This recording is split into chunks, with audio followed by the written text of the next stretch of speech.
Hello children, आइए आज फिर से हम लोग हिंदी क्षितिज पुस्तक पढ़ते हैं।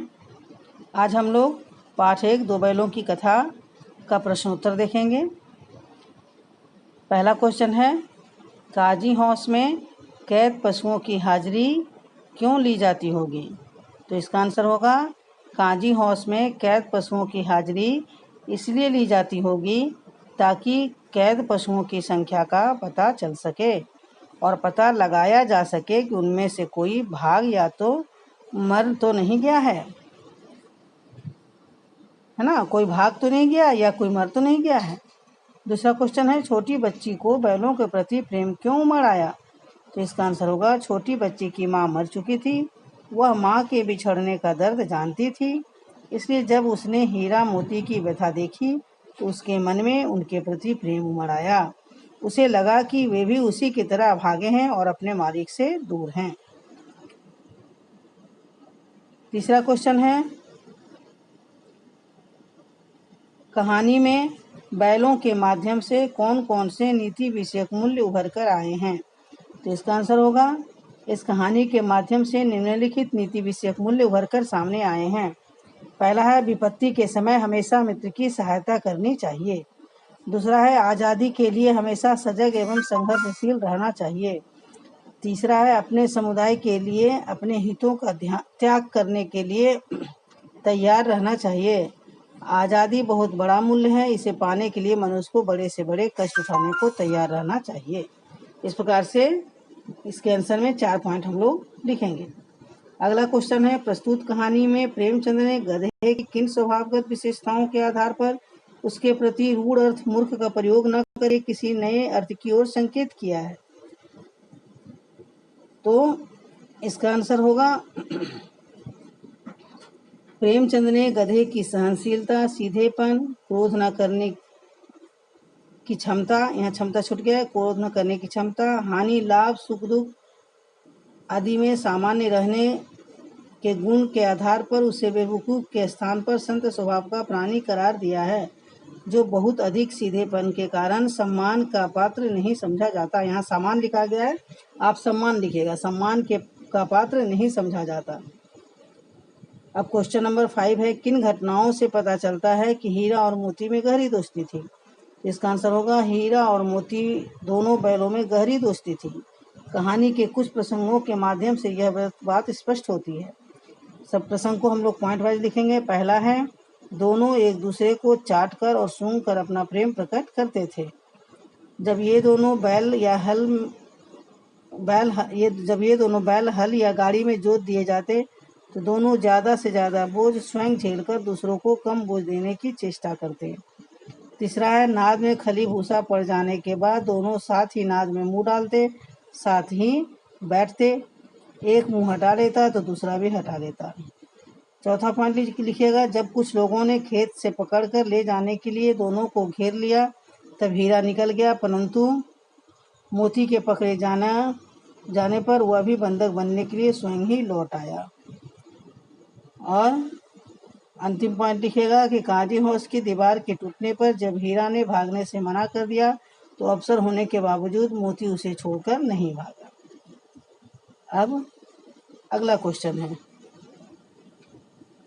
क्वेश्चन नंबर 6, लेकिन औरत जात पर सींग चलाना मना है, यह भूल जाते हो। हीरा की इस कथन के माध्यम से स्त्री के प्रति प्रेमचंद के दृष्टिकोण को स्पष्ट कीजिए। हीरा के इस कथन से यह ज्ञात होता है कि समाज में स्त्रियों के साथ दुर्व्यवहार किया जाता था, उन्हें शारीरिक यातनाएं दी जाती थी, इसलिए समाज में ये नियम बनाए जाते थे कि उन्हें पुरुष शारीरिक दंड न दें। हीरा और मोती भले इंसानों के प्रतीक हैं, इसलिए है ना, हीरा और मोती भले इंसानों के प्रतीक हैं, इसलिए उनके कथन सभ्य समाज पर लागू होते हैं। असभ्य समाज में स्त्रियों की प्रताड़ना होती रहती थी। क्वेश्चन नंबर 7, किसान जीवन वाले समाज में पशु और मनुष्य के आपसी संबंधों को कहानी में किस तरह व्यक्त किया गया है? इसका आंसर होगा, प्रेमचंद ने किसान जीवन में मनुष्य तथा पशु के भावनात्मक संबंधों को हीरा और मोती दो बैलों के माध्यम से व्यक्त किया है। हीरा और मोती दोनों झूरी नामक एक किसान के बैल हैं, जो अपने बैलों से अत्यंत प्रेम करता है। और उसी प्रेम से वशीभूत होकर हीरा और मोती अपने मालिक धुरी को छोड़कर कहीं और नहीं रहना चाहते हैं। इससे यह स्पष्ट है कि पशु भी स्नेह का भूखा होता है। प्रेम पाने से वे भी प्रेम व्यक्त करते हैं और क्रोध तथा अपमान पाकर वे भी असंतोष व्यक्त करते हैं। क्वेश्चन नंबर 8 में है अगला, इतना तो हो ही गया कि 9-10 प्राणियों की जान बच गई, वे सब आशीर्वाद देंगे। मोती के इस कथन के आलोक में उसकी विशेषताएं बताइए। तो इसका आंसर होगा कि मोती के इस कथन से उसकी निम्नलिखित विशेषताएं उभर कर सामने आती हैं। पहला क्या है, वह आशावादी है क्योंकि उसे अभी भी विश्वास है कि वह इस कैद से मुक्त हो सकता है।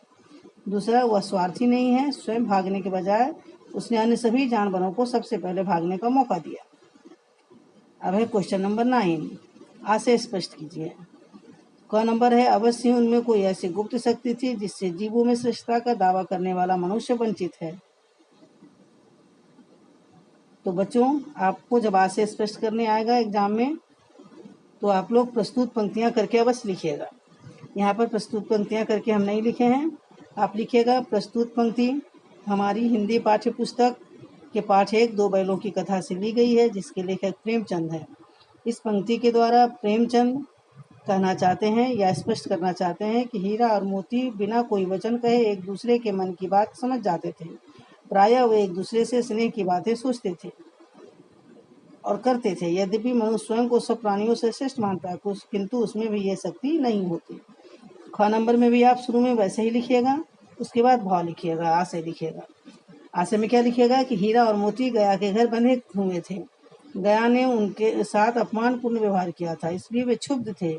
परंतु तभी एक नन्ही लड़की ने आकर उन्हें एक रोटी खिला दी, यहाँ लिखिएगा लादी ने। उस रोटी से उनका पेट भर तो नहीं सकता था, परंतु उसे खाकर उनका हृदय जरूर तृप्त हो गया। उन्होंने बालिका के प्रेम का अनुभव कर लिया और प्रसन्न हो उठे।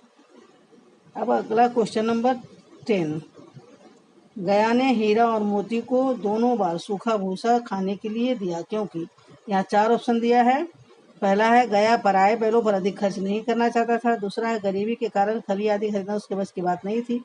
तीसरा है, वह हीरा मोती के व्यवहार से दुखी था। चौथा, उसे खरी आदि सामग्री की जानकारी नहीं थी। तो इसका आंसर होगा ग नंबर, वह हीरा और मोती के व्यवहार से दुखी था। अब है, हीरा और मोती ने शोषण के खिलाफ आवाज उठाई, लेकिन उसके लिए प्रताड़ना भी सही। हीरा मोती की इस प्रतिक्रिया पर तर्क सहित अपने विचार प्रकट करें। तो इसका आंसर होगा, हीरा और मोती शोषण के विरुद्ध हैं। वे हर शोषण के विरुद्ध आवाज उठाते रहे। उन्होंने झूरी के साले गया का विरोध किया तो सूखी रोटियां और डंडे खाए, फिर काजी होश में अन्याय का विरोध किया और बंधन में पड़े। मेरे विचार से उन्होंने शोषण का विरोध करके ठीक किया, क्योंकि शोषित होकर जीने का क्या लाभ। शोषित को भय और यातना के सिवा कुछ नहीं मिलता। अब अगला क्वेश्चन है क्वेश्चन नंबर 12, क्या आपको लगता है कि यह कहानी आज़ादी की कहानी की ओर संकेत करती है? तो बच्चों, इसमें आप लिखिएगा कि प्रेमचंद चूंकि स्वतंत्रता पूर्व लेखक हैं, इनकी रचनाओं में इसका प्रभाव देखा गया है। 2 बैलों की कथा नामक कहानी भी इससे अछूती नहीं है। मनुष्य हो या पशु, पराधीनता किसी को भी स्वीकार नहीं, सभी स्वतंत्र होना चाहते हैं। प्रस्तुत कहानी की कथा वस्तु इन्हीं मनोविचार पर आधारित है। प्रेमचंद ने अंग्रेजों द्वारा भारतीयों पर किए गए अत्याचारों को मनुष्य तथा पशु के माध्यम से व्यक्त किया है। इस कहानी में उन्होंने यह भी कहा है कि स्वतंत्रता सहज ही नहीं मिलती, इसके लिए निरंतर संघर्ष करना पड़ता है। जिस प्रकार अंग्रेजों के अत्याचार से पीड़ित जनता ने अपना क्षोभ विद्रोह के रूप में व्यक्त किया, उसी प्रकार बैलों का गया के प्रति आक्रोश भी संघर्ष के रूप में भड़क उठा। इस प्रकार अप्रत्यक्ष रूप से यह कहानी आज़ादी की भावना से जुड़ी है। भाषा दिन में क्वेश्चन नंबर 13, बस इतना ही काफ़ी है। फिर मैं भी जोर लगाता हूँ। ही और भी वाक्य में किसी शब्द पर जोर देने के काम कर रहे हैं, ऐसे शब्दों को निपात कहते हैं। कहानी में 5 ऐसे वाक्य छाटिए जिनमें निपात का प्रयोग हुआ है। तो यहाँ 5 वाक्य, जैसे एक ही विजय ने उसे संसार की सभ्य जातियों में गण्य बना दिया। दूसरा वाक्य में आप लिखिएगा, अवश्य उनमें कोई ऐसी गुप्त शक्ति थी जिससे जीवों में श्रेष्ठता का दावा करने वाला मनुष्य वंचित है। तीसरा लिख दिएगा, नाद में खली भूसा पड़ जाने के बाद दोनों साथ ही उठते, साथ नाद में मुंह डालते और साथ ही बैठते। यहाँ पर आपको लिखिएगा 2 बार ही का प्रयोग हुआ है। चौथा है एक मुंह हटा लेता तो दूसरा भी हटा लेता, यहाँ भी का प्रयोग हुआ है। पांचवा विचार ही ग्रास खाए थे, दो आदमी लाठियां लिए दौड़ पड़े और दोनों मित्रों को घेर लिया। इस प्रकार ये निपात के शब्द हैं, निपात वाले वाक्य हैं। सॉरी, अब आगे देखिए एक और निपात है भी, उससे भी आप 5 वाक्य लिख दीजिएगा। पहला लिखिएगा कुत्ता भी बहुत गरीब जानवर है। दूसरा लिखिए उसके चेहरे पर एक अस्थायी विषाद स्थायी रूप से छाया रहता है। सुख दुख हानि लाभ किसी भी दशा में बदलते नहीं देखा। तीसरा में लिखिएगा चाहते सुनकर गम खा जाते हैं और फिर भी बदनाम है। चौथा लिखिएगा गांव के इतिहास में यह घटना अभूतपूर्व न होने पर भी महत्वपूर्ण थी। पांचवा लिखिएगा झुरी ने फूल की छड़ी से भी न छूता था, उसकी टटकार पर दोनों उड़ने लगते थे, यहाँ मार पड़ी। इस प्रकार से ही और भी का 5-5 वाक्य आप पाठ से चुनकर लिख सकते हैं। अब क्वेश्चन नंबर 14, रचना के आधार पर वाक्य के भेद बताइए तथा उपवाक्य छांटकर उसके भेद भी लिखिए। पहला है दीवार का गिरना था कि अधमरे से पड़े हुए सभी जानवर चेत उठे। तो यह वाक्य संयुक्त वाक्य है तथा यहाँ संज्ञा उपवाक्य है। चूंकि दीवार का गिरना था कि अधमरे से पड़े हुए सभी जानवर चेत उठे, कि यहाँ समुच्चयबोधक है जो दोनों वाक्यों को जोड़ रहा है, इसलिए ये संयुक्त वाक्य। और यहाँ कौन सा उपवाक्य है? संज्ञा उपवाक्य। ख नंबर है सहसा एक दढ़िया आदमी जिसकी आंखें लाल थी और मुद्रा अत्यंत कठोर आया। अब यहाँ गौर कीजिएगा कि विशेषता बताई जा रही है, एक दढ़ियल आदमी जिसकी आंखें लाल थी, विशेषता बताई जा रही है। और यहाँ पर जिसकी का प्रयोग हुआ है, तो ये मिश्र वाक्य और विशेषण उपवाक्य है यहाँ। चौथा हीरा ने कहा गया के घर से नाहक भागे, तो यहाँ भी मिश्र वाक्य है और ये संज्ञा उपवाक्य, चूंकि हीरा ने कहा, हीरा संज्ञा है। घ नंबर में मैं बेचूंगा तो बिकेंगे, यहाँ संयुक्त वाक्य है लेकिन यहाँ क्या है? क्रिया विशेषण उपवाक्य है। मैं बेचूंगा तो बिकेंगे, यानी क्रिया विशेषण। कैसे बिकेंगे? बेचूंगा तो। आगे है अगर वो मुझे पकड़ता तो मैं बेमारी न छोड़ता, यहाँ भी अभी संयुक्त वाक्य और यहाँ भी क्रिया विशेषण उपवाक्य है। अब क्वेश्चन नंबर 15, कहानी में जगह जगह पर मुहावरों का प्रयोग हुआ है। कोई 5 मुहावरा छाटिए और उनका वाक्य में प्रयोग कीजिए। तो पहला मुहावरा हिम्मत हारना, इसका अर्थ होता है निराश होना। तो आप वाक्य बना सकते हैं कि इस सफलता के बाद राहुल हिम्मत हार गया है। दूसरा मुहावरा है टकटकी लगाना, इसका अर्थ होगा निरंतर देखना, वह दरवाजे पर टकटकी लगाए देखता रहा। तीसरा है जान से हाथ धोना, इसका अर्थ होगा मर जाना। तो आप इसका वाक्य बनाइएगा यह काम बहुत खतरनाक है, थोड़ी भी गलती होने पर जान से हाथ धोना पड़ सकता है। उसके बाद चौथा ईंट का जवाब पत्थर से देना, इसका अर्थ होता है कड़ी प्रतिक्रिया। तो आप इसका वाक्य बना सकते हैं कि युद्ध के मैदान में भारतीय सैनिकों ने दुश्मन की ईंट का जवाब पत्थर से दिया। और पांचवा है दांतों पसीना आना, तो इसका अर्थ होता है कठिन परिश्रम करना। इसका वाक्य आप बना सकते हैं कितना भारी सामान उठाने से राकेश के दांतों पसीने आ गए। तो ठीक है बच्चों, आज पार्ट 1 का प्रश्नोत्तर समाप्त हो गया। आज के लिए इतना ही, फिर मिलते हैं हम लोग अगले वीडियो में। तब तक के लिए धन्यवाद।